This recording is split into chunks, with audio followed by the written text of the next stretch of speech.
So welcome back student and now this is the third part of this chapter. आपने भक्ति सूफी परंपरा के बारे में यानी कि भक्ति सूफी ट्रेडिशन के बारे में दो पार्ट देखे हुए हैं। आपने दो पार्ट के अंदर अगर आपने जो जो चीज़ें देखी हैं वो मैं थोड़ा सा रिवाइज करा दूंगा, but of course I want to say one thing to you. मैंने आपको पहले भी कहा था कि मुझे वरदान मिल चुका है। अगर आपने चैनल को वीडियो देखी है और आपने चैनल सब्सक्राइब नहीं करा है तो आपको पता है कि फिर देवी माँ क्या करने वाली है आप सभी के साथ। तो चैनल को सब्सक्राइब ज़रूर करिएगा and let's meet in the third part. हम स्टार्ट करने जा रहे हैं। If you are new in this channel so you can also subscribe the channel, और आप हमारे साथ फेसबुक व्हाट्सअप कह रहा हूँ, इवन आप क्या कहते हैं हमारे इंस्टाग्राम है, टेलीग्राम है, इनके साथ भी जुड़ सकते हैं। Okay, so in the last class we have discuss about कि हमने देखा था कि नॉर्थ की साइड में विष्णु, शिव, बुद्ध इनकी पूजा हो रही थी। इवन मतलब कहीं ना कहीं हम देख सकते थे कि इनके बारे में कुछ ना कुछ चल रहा था समाज के अंदर। फिर हमने देखा था कि देवताओं की पूजा के साथ साथ देवियों की पूजा भी होती थी, और देवियों की पूजा के अंदर भी हमने देखा कि तांत्रिक वर्शिप हो रही थी, और इसमें भी वेरिएशंस थी। अगर आपने वीडियो के पहले पार्ट देखे होंगे तो मैंने जो काफ़ी डिटेल में बनाने की कोशिश करी है। एंड उसके बाद हमने साउथ के अंदर देखा था कि अलवार्स और नैनार्स की एक अलग कैटेगरी बन गई थी, और अलवार्स और नैनार्स ने भी कैसे शिव को और विष्णु धर्म को बढ़ाया था, बनाया था। और उसके अंदर वुमेन का पार्टिसिपेंट भी अंडाल और अनिमेक कराईकलम अनिमियार के बारे में भी हमने जान लिया था कि कैसे इन दोनों में के बीच डिफरेंस था। इवन अलवार और नैनार्स के बाद साउथ के अंदर, ये तमिलनाडु में चल रहे थे, साउथ के अंदर हमने लिंग्यात के बारे में समझा था कि वीर शैव क्या बात कर रहे थे। अगर आपने ये सारी चीजें नहीं देखी so you do not understand the Bhakti Sufi movement. तो if you want to learn about all these thing तो आपको सबसे पहले इन सारी चीजों को देखना होगा। अदरवाइज वीडियो का तीसरा पार्ट देखने का कोई फायदा नहीं है बॉस। वीडियो का तीसरा पार्ट आप स्किप कर सकते हैं अगर आपने ये पार्ट्स नहीं देखे हैं तो, ठीक है। तो मैं मानता हूँ, मैं अज्यूम करता हूँ कि आपने ये सारे पार्ट देखे होंगे जब जाके आप इस वाले पार्ट को देख रहे हैं। So in this video, in this lecture हम बताने जा रहे हैं आपको कि किस तरीके से साउथ के अंदर हमने देखने की कोशिश करी थी इस वाले हिस्से में कि शिविज्म और वैष्णविज्म की शुरुआत हो रही थी। और मैंने आपको ये भी कहा था कि ऐसा नहीं है कि नॉर्थ के अंदर ऐसा नहीं है कि नॉर्थ के अंदर क्या शिव या विष्णु या दूसरी देवियों की पूजा नहीं हो रही होगी। ऑफ कोर्स नॉर्थ में भी हो रही होगी, क्योंकि अशोक के टाइम पीरियड पे तो हमने बुद्धिज्म देखा, अशोक के दादा के टाइम पीरियड पे हमने जैनिज्म देखा, और उसके बाद फिर हमने गुप्ता डायनेस्टी के बाद जितनी भी डायनेस्टी आई थी उसमें हमने हिंदू धर्म का इंपॉर्टेंट देखा था हमने। आप यकीन मानिए, माँ कसम, आपने देखा था तो इसीलिए मैं आपको बता रहा हूँ। अब यहाँ पे आप ये देख पाएंगे कि हमारे इतिहासकारों के अनुसार ऐसा बताया जाता है उत्तर भारत के अंदर, ये उत्तर भारत है, नॉर्थ इंडिया है, उस टाइम पीरियड पे बहुत सारे राजपूत लोग जो थे वो उभरे थे, और इन राजपूतों ने भी हिंदू धर्म को मानते हुए एक अलग अलग कर्मकांड अपनाने की शुरुआत करी। मतलब हिंदू देवी देवताओं के हिसाब से उनकी पूजा अर्चना अलग अलग तरीके से हो रही थी नॉर्थ के अंदर भी। बट नॉर्थ के अंदर हमने अलग अलग वेरिएशन भी देखनी थी, लेकिन आपने क्लास 10th में, क्लास 6th में, क्लास 8th में ये वेरिएशंस देख ली होंगी। जैसे कि हमने देखा था कि यहाँ पे हम देख सकते हैं कि नाथ, जोगीज और सिद्ध लोग, इन लोगों ने भी कहीं ना कहीं मतलब हिंदू धर्म को या भगवान के रिचुअल्स को, विष्णु और शैव को अलग अलग तरीके से बनाने की कोशिश करी होगी। But the point is that हमने नॉर्थ की साइड में ये भी देखा कि जब नॉर्थ की साइड में हमने यहाँ से भी देखा, जब यहाँ से शाक लोगों ने आक्रमण करा था, शाक लोग है वही, ठीक है। शाक के बारे में याद करिए दोबारा से, हमने चैप्टर 1 के अंदर डिस्कस करा था। तो शाखों का टाइम पीरियड क्या था आपको याद रखना पड़ेगा, टाइम पीरियड क्या था, ठीक है। टाइम पीरियड आपको जरूर याद रखना पड़ेगा कि टाइम पीरियड शाक लोगों का क्या था जो उन्होंने यहाँ से एंट्री मारी थी। तो शाक लोगों ने एंट्री तो मारी थी, लेकिन उस समय पे इस्लाम धर्म नहीं फैला था। इस्लाम धर्म 632 समथिंग एडी में जाके फैला था। और उसके बाद इंडिया के अंदर सूफिज्म की शुरुआत हम देख सकते हैं कि इंडिया में सूफिज्म की शुरुआत हो रही थी। अब ये सूफिज्म क्या है उसके बारे में हम डिस्कस करेंगे, उसके बारे में हम पूरे चैप्टर को एनालाइज करेंगे। चैप्टर इतना बड़ा है कि आपको हर पार्ट को बहुत ध्यान से देखना होगा, जब भी आपको समझ में आएगा कि किस पार्ट को मैं बताने की कोशिश कर रहा हूँ कैसे। Okay, so let's start with this. अब आपको यहाँ से समझ में आ रहा होगा कि भक्ति सूफी परंपरा के बारे में कैसी चीजें स्टार्ट होगी। Okay, so let's start with this. Mohammad ibn Qasim ये सिंध का पहला गवर्नर बनता है। कैसे गवर्नर बनता है ये? सिंध को इलाके को इसने 1711 के अंदर जीत लिया। पहला ऐसा बंदा उस टाइम पीरियड पे जो सिंध के ऊपर कैप्चर करना चाहता था और उसने सिंध के ऊपर कैप्चर किया। आप देख सकते हो 1711 एडी के अंदर सिंध का पहला गवर्नर जनरल बना। 1711 से 711 से लेके, ध्यान रखिएगा बार बार बोलते समय कभी कभी ऐसा हो जाता है, लेकिन 712 से लेके 715 तक इसका एस्टैब्लिशमेंट चलता रहा। उसके बाद इसने हबीब इब्न अल महलूब जो भी इनका नाम है, इनको अपॉइंटमेंट दे दी और उसके बाद इनका टाइमलाइन खत्म होता है। लेकिन फिर हमें समझ में ये आता है कि जब सिंध से ये बंदा आ गया था और इसने खलीफाओं की जगह को कैप्चर कर लिया था, तो उसके बाद इसको भी इम्पोर्टेंट दी जाने लग गई। और उसके बाद फिर आप देखेंगे बहुत बार हमारे तुर्क की साइड से और अफगान की साइड से तो हमले होते ही रहे, और तुर्क की साइड से अफगान की साइड से जब हमले होते रहे तो उस टाइम पीरियड पे फिर हमें पता चला कि हमने दिल्ली सल्तनत जैसी चीज़ों की स्टैब्लिशमेंट करी थी। तो आप देख सकते हैं पूरा दिल्ली सल्तनत है। If you are preparing for the UPSC exam, तो मैं आपको बता दूं कि यूपीएससी एग्जाम के अंदर दिल्ली सल्तनत के ऊपर स्पेशली डीपली क्वेश्चन पूछे जाते हैं। तो दिल्ली सल्तनत कब से स्टार्ट हुई? स्लेव डायनेस्टी से लेके लोधी डायनेस्टी से। तो आप देख सकते हो 1206, 1290, 1320, 1414, 1451 से लेके 1526 तक। 1526 से फिर पानीपत का युद्ध होता है। पानीपत के युद्ध के बाद फिर मौर्य डायनेस्टी पूरी तरीके से आ जाती है और लास्ट में औरंगजेब, फिर अंग्रेज आ जाते हैं, फिर हमारा सिस्टम चलता था। मतलब इस भारत की बैंड बहुत लोगों ने बजाई, लेकिन अब जाके अब हम लोग आज़ाद की सांस ले पा रहे हैं due to our freedom fighter. जय हिंद उन लोगों को जिन्होंने हमें एक दुनिया ऐसी थी जहाँ पे हम आज़ाद सांस ले पा रहे हैं, अपने राइट्स के अकॉर्डिंग हम जी पा रहे हैं। बहुत सारी खामियां हैं, लेकिन कुछ दूर आपको चलना पड़ेगा, कुछ दूर हमें चलना पड़ेगा, और हम बीच में थक जाएंगे तो फिर रिक्शा भी कर सकते हैं, लेकिन हमें आगे चलते रहना पड़ेगा। हम करते रहेंगे, हम इस देश को और अच्छा बनाते रहेंगे, प्रोग्रेसिव बनाते रहेंगे, तो पढ़ेगा इंडिया जब भी बढ़ेगा इंडिया। तो इसीलिए पूरा फोकस करिए, पढ़िए लिखिए, अपना कंट्रीब्यूशन देश में दीजिए, बहुत ज़्यादा इंपॉर्टेंट रहेगा आप लोगों के लिए। अच्छा, तो मतलब कहने का मतलब ये तो हो गई सारी की सारी। सर कहेंगे, फिर बच्चे कह रहे होंगे कि सर चाट रहे हैं अब हमें, लेकिन सही मायने में ये चीज़ें बहुत ज़्यादा ज़रूरी है एजुकेशन के अलावा भी, ठीक है। तो ये चीज़ों पे फोकस करिएगा। अब यहाँ पे आपको ये समझ में आएगा कि यहाँ से एंट्री हुई इन लोगों की, इन्होंने सिंध के इलाकों में कैप्चर कर लिया। किसने? इसने मोहम्मद बिन कासिम ने यहाँ पे कैप्चर कर लिया। कैप्चर करने के बाद फिर तुर्क लोग और अफगान के लोग आए। अफगान के लोगों ने, तुर्क के लोगों ने फिर दिल्ली डायनेस्टी बनाई, पूरी तरीके से दिल्ली सल्तनत बनाया। अलग अलग टाइम पीरियड पे अलग अलग लोगों ने इस पर अपना क्या कहते हैं वो देखा। और फिर आपको पता है कि तुगलक डायनेस्टी के टाइम पे मोहम्मद बिन तुगलक था। मोहम्मद बिन तुगलक ने भी अपना कंट्रीब्यूशन दिया। मोहम्मद बिन तुगलक के टाइम पीरियड मैंने बताया था आपको, बहुत सारे ट्रैवलर आए थे, वो अपने चैप्टर 5 के अंदर पूरी तरीके से पढ़ लिया है। अच्छा, तो हमें ये समझ में आता है कि इस टाइम पीरियड के अंदर मुसलमानों की शुरुआत हमारी इंडिया के अंदर हो चुकी थी 711 के बाद। यानी कि 711 से पहले साउथ के अंदर एक अलग धर्म चल रहा था, नॉर्थ के अंदर एक अलग सिस्टम चल रहा था, यहाँ की साइड से भी कोई भी नहीं आया था। 711 के अंदर अगर कोई आया था, उसके बाद हमने मुसलमानों का या इस्लाम की चीज़ों का इंटरफेरेंस अपने इंडिया के अंदर देखना चालू करा। इवन इनके टाइम पीरियड के अंदर, दिल्ली सल्तनत के टाइम पीरियड के अंदर इस्लाम धर्म बहुत ज़्यादा फल फूल रहा था, बहुत ज़्यादा। उसके बाद ऐसा नहीं था कि 1526 के बाद इस्लाम धर्म खत्म हो गया, उसके बाद तो फिर तो क्या कहते हैं आपके पूरी तरीके से ये आए, मुग़ल लोग आए, 1526 से लेके आए, और उसके बाद 1806 तक तो इन्होंने राज करा। इवन इसके बाद भी राज करा, फिर तो अंग्रेज लोग आ गए, अंग्रेज लोगों ने पूरी तरीके से राज करना चालू कर दिया। लेकिन एक इंपॉर्टेंट बात पता है क्या है? एक इंपॉर्टेंट बात ये है, तुर्क हो, अफगान हो, आपके क्या कहते हैं आपके मुगल्स हो, या इस्लामिक कंट्री के अंदर जितने भी लोग हों, सारे के सारे लोग उल्मा याद रखना,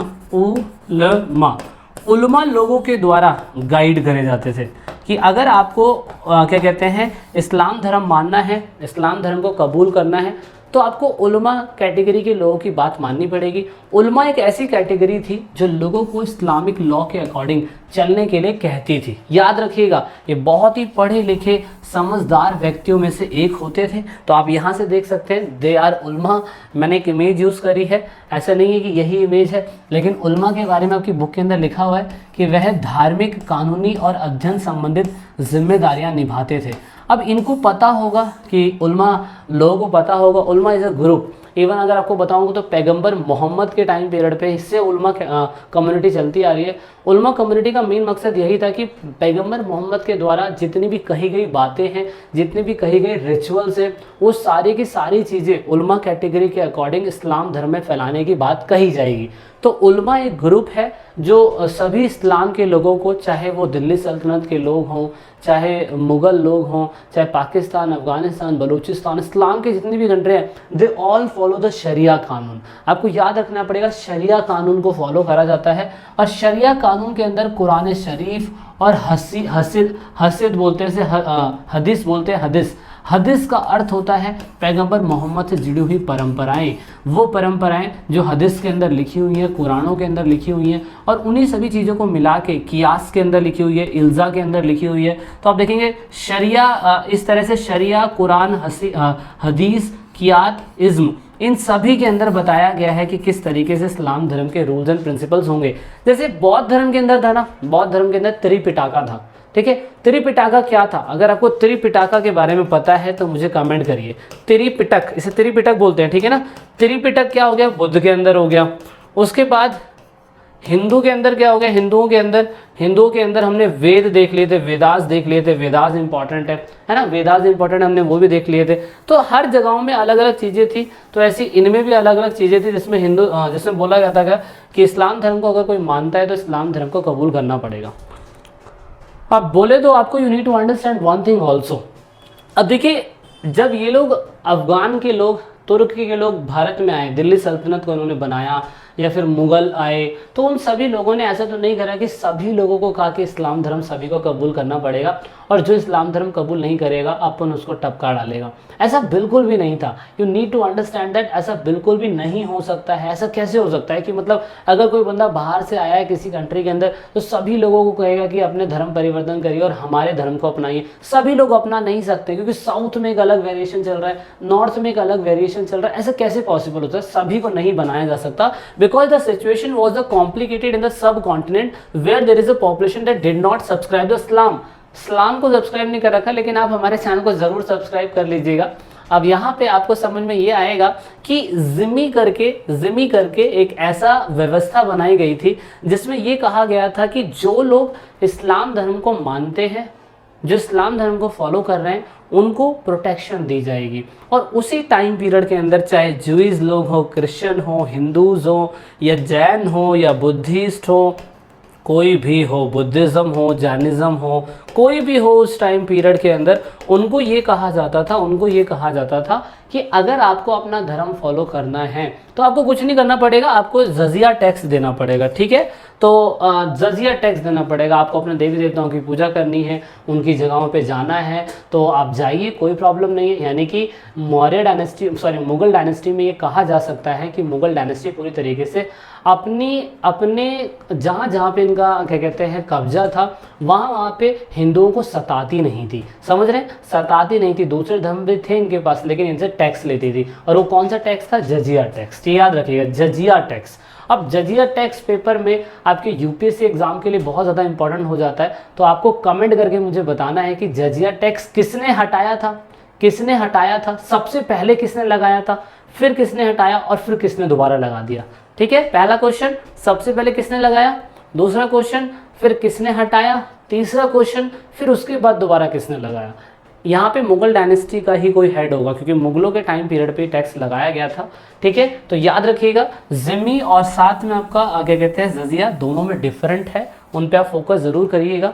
अब यहाँ पे क्योंकि मैंने बताया कि ऐसा नहीं था कि वो पूरी तरीके से हिंदू धर्म के खिलाफ थे, वो कहीं ना कहीं उनके प्रति मैं फ्लेक्सिबल भी कह सकता हूँ, क्योंकि उनमें आप देख सकते हैं कि कई शासक, कई क्या कहते हैं किंग्स ऐसे भी रहे थे जिन्होंने ग्रांट टैक्सेस भी दी थी। ग्रांट टैक्सेस मतलब टैक्स में छूट दी थी हिंदुओं को, जैन को, पारसियों को, ईसाइयों को, यहूदियों को। इवन उनके संस्थाओं को बनाने के लिए उन्होंने पैसा भी दिया था। एग्जाम्पल के लिए खम्बत का गिरजाघर अगर आप देखें तो खम्बत के गिरजाघर के अंदर अकबर ने 1598 के अंदर एक फरमान जारी किया था, और फरमान ये जारी करा था कि एक बंदा था, कोई भी बंदा हो सकता है, क्रिश्चियन वाला व्यक्ति, वो अपना एक गिरजाघर बनाना चाहता था, और गिरजाघर मतलब चर्च बनाना चाहता था, और वहाँ पे वो अपने जीसस क्राइस्ट की पूजा करना चाहता था। तो स्पेशली अकबर ने एक फरमान जारी करा कि उस व्यक्ति को कोई कुछ नहीं बोलेगा, ये अपुन कह रहा है ना। तो ऐसा कुछ, उसके बाद ऐसा भी देखा गया है कि जोगी, एक जोगी थे गुरु आनंद नाथ जियो करके इनका नाम था, जियो यानी कि जियो उस टाइम से था, लेकिन मतलब औरंगजेब के टाइम पीरियड पे गोविंद आनंद नाथ जियो ने क्या करा, मतलब उन्होंने पैसे मांगे थे औरंगजेब से। औरंगजेब के बारे में हमेशा बुरा सुना जाता है, लेकिन यहाँ ऐसा बोला जाता है कि उन्होंने कहा कि लीजिए 25 रुपये की रकम जो मैं आपको भेंट देता हूँ, अगर आपको और पैसों की ज़रूरत पड़ेगी तो मैं आपको और दूंगा। तो ऐसी कुछ इमेज आपकी बुक के अंदर बनी हुई है। तो यहाँ से हमें समझ में आता है कि ऐसा नहीं था कि वो कट्टर इस्लाम धर्म को मानते तो थे, लेकिन दूसरे धर्मों के प्रति ये लोग पूरी तरीके से रिचुअल भी थे, उनके इंपॉर्टेंस को समझते भी थे। अब इस्लाम धर्म की शुरुआत कहाँ से होती है? तो इस्लाम धर्म की शुरुआत पैगंबर मोहम्मद से शुरू होती है। वो अरब के अंदर एक मर्चेंट व्यापारी के घर में पैदा हुए थे, याद रखिएगा, प्रॉफिट मोहम्मद। और यहाँ पे ये एक कबीले से बिलोंग करते थे, उस कबीले का नाम खुरैश कबीला था। खुरैश कबीला, खुरैशी कबीला, खुरैश कबीला बोलते हैं इन्हें, ठीक है, खुरैश कबीला, यहाँ से ये बिलोंग करते थे। और उसके बाद ही declare himself to the messenger of the God, Allah का भेजा हुआ रसूल, अल्लाह का भेजा हुआ बंदा। और उन्होंने कहा कि अल्लाह को अगर आपको पूजना है, अल्लाह की पूजा करनी है, तो अल्लाह सिर्फ एक है। अलवारों निनारों की तरह नहीं कि विष्णु हमारा है, शिव तुम्हारा है, देवियों की तरह ऐसे नहीं कि माता पार्वती हमारी है, कलकत्ता वाली हमारी है, झंडे वाली तुम्हारी है, काली तुम्हारी है, पीली हमारी है, ये सिस्टम नहीं था। इन्होंने यही कहा कि भाई क्या कहते हैं, इंडिया के अंदर सॉरी, अगर आपको पूजा करनी है इस्लाम की या किसी अपने पैगंबर मोहम्मद की, तो अल्लाह सिर्फ एक है, भगवान सिर्फ एक है। मल्टी ऐसे बोला जाता है इंडिया के अंदर की जो हिंदू देवी देवता है 84 करोड़ है, 84 करोड़ देवी देवता नहीं है, ठीक है, मतलब हिंदू धर्मों के हिसाब से 84 करोड़, लेकिन इस्लाम धर्म के हिसाब से 84 करोड़ देवी देवता नहीं हमें देखने को मिलते हैं। इसमें सिर्फ एक ही है, अल्लाह सिर्फ एक है, उसकी हमें पूजा करनी चाहिए। इसीलिए उन्होंने क्या करा, इस्लाम धर्म के अंदर एक पिलर्स बनाए। उन्होंने कहा जितने भी लोग इस्लाम धर्म को मानते हैं, पैगंबर मोहम्मद ने कहा कि उसको क्या करना पड़ेगा, उसको सिंपल रिचुअल्स करने पड़ेंगे, उनको डेली नमाज पढ़नी पड़ेगी 5 वक्त की। दूसरा, उन्हें मॉरल प्रिंसिपल्स कुछ बनाने पड़ेंगे, जैसे कि वो किसी की चोरी नहीं कर सकते हैं, वो दूसरों के धर्मों में to be bond together common religious on the religious believes. तो उन्हें क्या करना पड़ेगा, उन्हें आम नागरिक के हिसाब से एक अपना बिलीव मानना पड़ेगा, दूसरों के धर्म के बारे में भी हमें इंपॉर्टेंस देनी पड़ेगी। दूसरा, खैरात बांटनी पड़ेगी आपको गरीबों को। और तीसरा, आपको रमज़ान के समय पे रोज़े यानी कि फास्ट रखना पड़ेगा। लाइफ के अंदर एक बार हज की यात्रा ज़रूर करनी पड़ेगी। ऐसे कुछ प्रिंसिपल्स बनाए गए। जितने भी इस्लाम धर्म के लोग थे इन प्रिंसिपल को आज भी फॉलो करते हैं और ये उनके लिए बहुत ज़्यादा इंपॉर्टेंट माना जाता है, ठीक है। तो इतना आप याद रखेंगे तो आपको काफ़ी कुछ पता चलता रहेगा, याद रहेगा। लेकिन एक दिक्कत बस पता है क्या थी, दिक्कत ये थी कि जब इस्लाम धर्म बढ़ रहा था ना, तो इस्लाम धर्म के अंदर 2 कैटेगरियां हमें सामने देखने को मिली। दिस इज कॉल्ड द शिया और सुन्नी। मतलब पैगंबर मोहम्मद के मरने के बाद उलमा कौन थे, मैंने अभी आपको बताया, उलमा इज ए कैटेगरी, जो उलमा कैटेगरी बताती थी पैगंबर मोहम्मद के, जितने भी पैगंबर मोहम्मद को फॉलो करने वाले लोग थे मुस्लिम बन गए। और मुस्लिमों को गाइड करने के लिए रूल्स एंड प्रिंसिपल जो फॉलो करवाते थे वो उलमा लोग थे। उलमा क्या कहते थे, शरिया कानून के अकॉर्डिंग चलना है। लेकिन क्योंकि पैगंबर मोहम्मद के मरने के बाद खलीफाओं की अपॉइंटमेंट हुई, और जब खलीफाओं की अपॉइंटमेंट हुई तो 11th क्लास के अंदर आपने पूरा हिस्ट्री पढ़ा होगा, कैसे अब्बासी रेवोल्यूशन हुआ, अब्बासियों के बाद खिलाफत रेवोल्यूशन हुआ, बहुत सारा सीन हुआ। लेकिन उसमें से शिया और सुन्नी की 2 कैटेगरियाँ अलग बढ़ गई। मतलब मुसलमानों के अंदर भी अलग कैटेगरी हमें देखने को मिलती है। बुक के अंदर नहीं बताया हुआ ये, लेकिन मैं आपको अलग से बता दूं कि सुन्नी वो लोग होते हैं जो अबू बकर को इम्पोर्टेंट मानते हैं, ठीक है। और वो कहते हैं कि पैगंबर मोहम्मद का अगर कोई रियल में हकदार था तो वो अबू बकर था, और अबू बकर को फॉलो करने वाले लोग सुन्नी होते हैं। और कुछ लोग ऐसे कहते हैं कि पैगंबर मोहम्मद के मरने के बाद अगर उनके जो सन इन लॉ बने थे अली, वो रियल फॉलोवर हैं, और उनको फॉलो करने वालों को हम शिया बोलते हैं। ओके, शिया एंड सुन्नी में ये मेन डिफरेंट है, आप लाइफ में याद रखिएगा। बहुत से लोगों को पता नहीं होता है कि शिया और सुन्नी में क्या डिस्क्रिमिनेशन होता है। लेकिन आप देखेंगे पैगंबर मोहम्मद जो थे ना, उनको इम्पोर्टेंट दिया दोनों ने, लेकिन उनके अंदर से भी कुछ कैटेगरियाँ निकल गई। अब देखिए, शिया, मान लीजिए कि पैगंबर मोहम्मद के बाद अली को इम्पोर्टेंट दिया जाता है तो उनके फॉलोवर शिया हो गए, पर फिर बाद में अली की भी तो डेथ होगी ना, अली के बाद भी उनका कोई उत्तराधिकारी बनेगा, फिर उनका कोई उत्तराधिकारी बनेगा, फिर उनका ऐसा चलता ही रहता है। तो इसी वजह से इस्लाम धर्म के अंदर बहुत वेरिएशंस देखने को मिली हैं हमें, और वेरिएशन देखने का एक रीज़न बस यही है कि अपने आप का इम्पोर्टेंस दिखाते रहना। इसीलिए इस्लाम धर्म फैलता तो बहुत ज़्यादा, लेकिन उनके बीच में डिस्प्यूट होता चला गया। जैसे कि मैंने पूरा ग्राफ बनाया हुआ है कि सुन्नी जो लोग हैं उनमें क्या क्या कैटेगरी है, आप देख सकते हैं, ठीक है।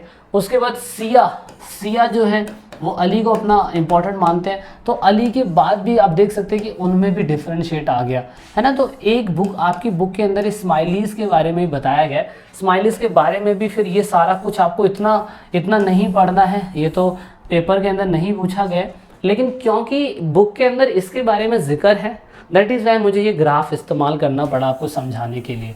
लेकिन आपने बस थोड़ा सा समझना है, क्योंकि चैप्टर बहुत टफ है, तो इतना डीपली जाना नहीं है। तो खोज को एक लिपि थी जिसमें हमें सिया एक सेक्ट का एक इस्माइली करके क्या कहते हैं एक नया ग्रुप भी मिला था, जो मानता तो पैगंबर मोहम्मद को था, लेकिन वो सिया कम्युनिटी का एक हिस्सा बना, और सिया कम्युनिटी का हिस्सा बना तो इस्लामी सियाज़म ये अपने आप को बोलते हैं। इनके बारे में थोड़ा बहुत हमें खोज की लिपि से जानने को मिलता है। ये जानने को ये मिलता है कि इस्लाम धर्म के अंदर एक और कैटेगरी, सुन्नी के अंदर भी एक और कैटेगरी थी।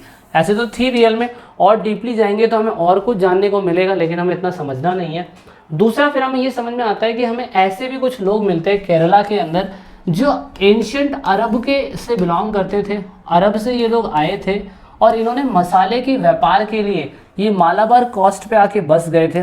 और ये केरला आपको दिखाई दे रहा है, केरला के अंदर ये मसाले के व्यापार के लिए आए थे, और ये अरब के लोग तो थे, लेकिन बाद में इन लोगों ने यहाँ पे मलयालम लैंग्वेज भी सीख ली, लोकल लैंग्वेज मलयालम वो भी सीख ली, और सीखने के बाद इन्होंने एक सिस्टम, लोकल कस्टम अपनाया जिन्हें मैटरनली सिस्टम बोला जाता है, और इसे मैटरनली सिस्टम के बाद मैट्री लोकल रेसिडेंट सिस्टम भी बोलते हैं।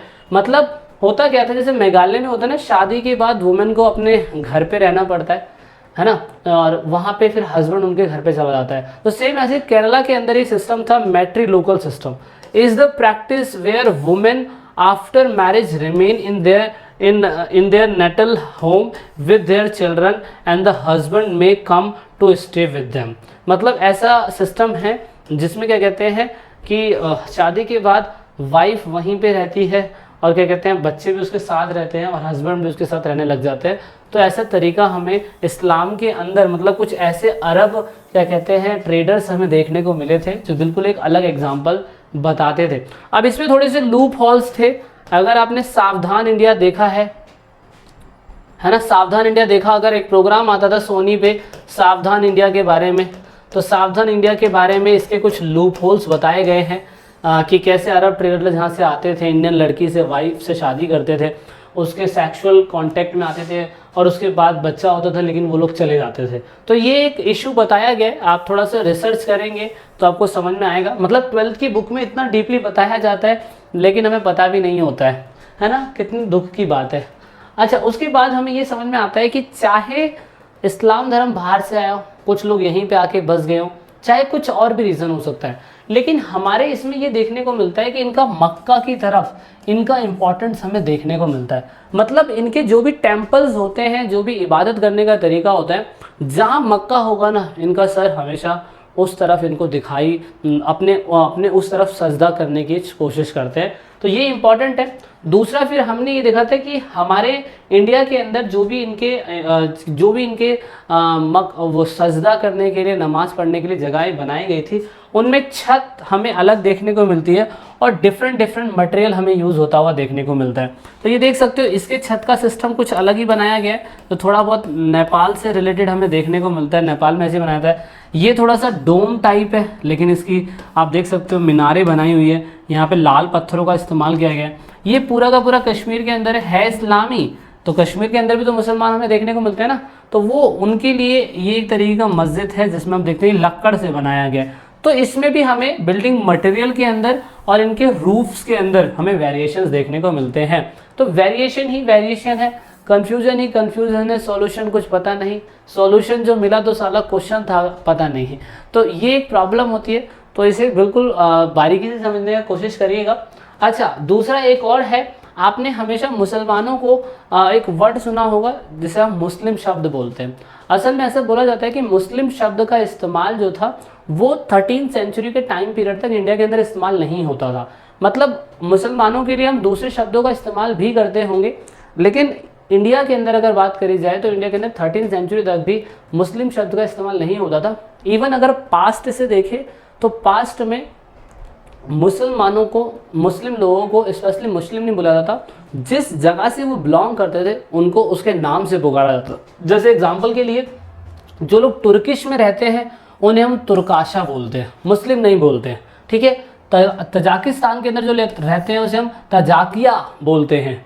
पर्शिया के अंदर जो रहते हैं उसे हम परकाशिया बोलते हैं, ठीक है। उसके बाद जो एंशिएंट टाइम पीरियड पे तुर्क और अफगान से हमारी कंट्री के अंदर आए थे उन लोगों को हमने शाक और यमन बोला था, याद रखिएगा। उसके बाद जो फिर से वही तुर्क और अफगान के टाइम पीरियड पे जिनको संस्कृत नहीं आती थी उन लोगों को हमने मलेच बोला था, याद रखिएगा। संस्कृत टेक्स्ट्स के अंदर इनको ये बोला गया है, ठीक है। तो कहने का मतलब मुसलमान शब्द जो है वो इस्तेमाल शुरू में नहीं होता था, उनको हम शाक या यमन बोलते थे। 13th सेंचुरी के बाद ये वर्ड जो है अस्तित्व में आया और उसके बाद फिर हमने कहा कि जो भी पैगंबर मोहम्मद का फॉलोवर होगा वो मुस्लिम कहलाएगा। तो फिर ऐसे ऐसे सिस्टम बनता चला गया। तो भाई इतना ही हमने इसमें डिस्कस करने की कोशिश करनी है। याद रखिएगा ये चैप्टर बहुत बड़ा है, तो इसके बाद हम और भी चीज़ें देखेंगे। जैसे एग्जांपल के लिए सूफिज़म के बारे में मैं आपको सब कुछ बताऊंगा। सूफिज़म में कैसे ये शेख मोहम्मद पीर मुर्शिद और फिर कैसे ये गाना बजाने वाला ज़ियारत वाला सिस्टम होता है वो मैं आपको सब बताऊंगा। ये सिलसिला विलसिला क्या है, प्यार का सिलसिला है या किसका सिलसिला है, वो मैं आपको डिस्कस करने की कोशिश करूंगा अगली क्लास में। बहुत वीडियो बड़ी ना हो जाए, इसीलिए तब तक के लिए हम आपको यहीं पे ही अलविदा कहते हैं। जय हिंद, जय भारत। वीडियो के अगले पार्ट में मिलेंगे। चैनल अच्छा लगता है तो सब्सक्राइब ज़रूर करिएगा, दूसरों को सजेस्ट कर दीजिएगा, ठीक है। So this is it in this video.